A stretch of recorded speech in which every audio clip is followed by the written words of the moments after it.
दरअसल रूस ने यूरोपियन देश यूक्रेन के 2 बागी राज्यों को अलग देश की मान्यता देकर हालात खराब करने की कोशिश की है। अमेरिका, ब्रिटेन और फ्रांस जैसे देश रूस को जवाब देने के लिए हुंकार भर रहे हैं। इन हालातों के बीच हिंदुस्तान की मोदी सरकार शांति की अपील कर रही है।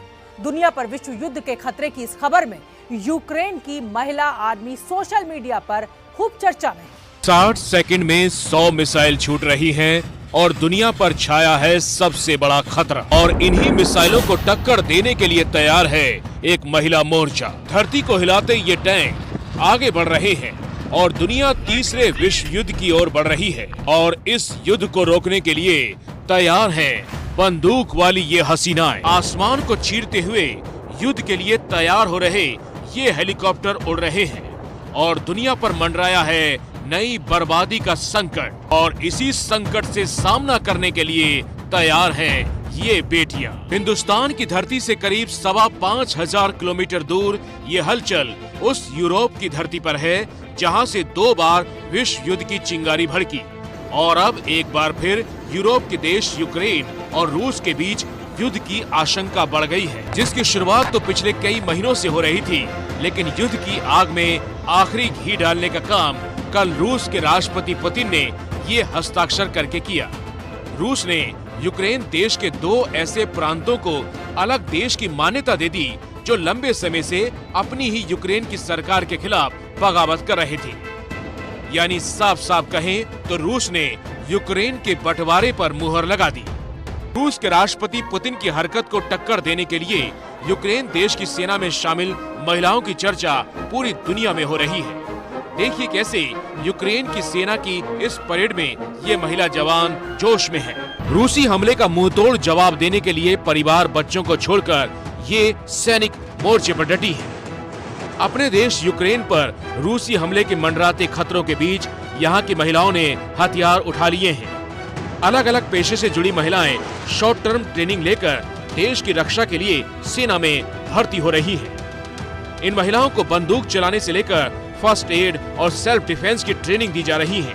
ज्यादातर महिलाएं अपना काम, घर परिवार और बच्चों को छोड़कर मातृभूमि की रक्षा के लिए आगे बढ़ी है।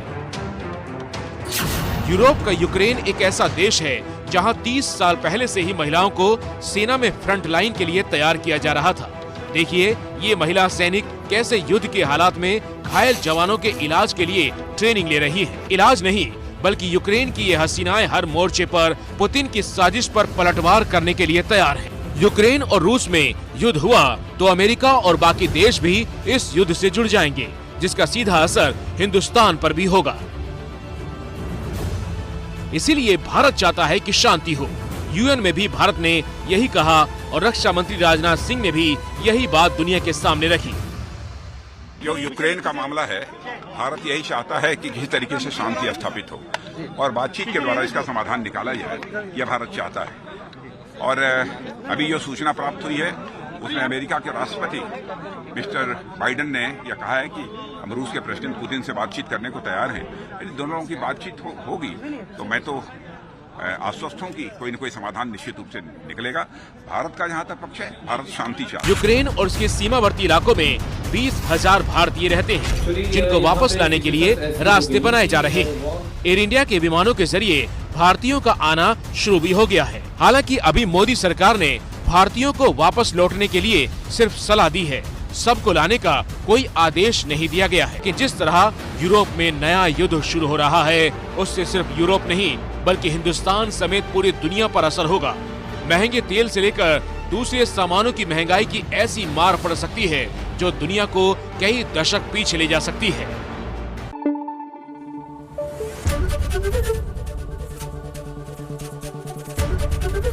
एबीपी न्यूज आपको रखे आगे।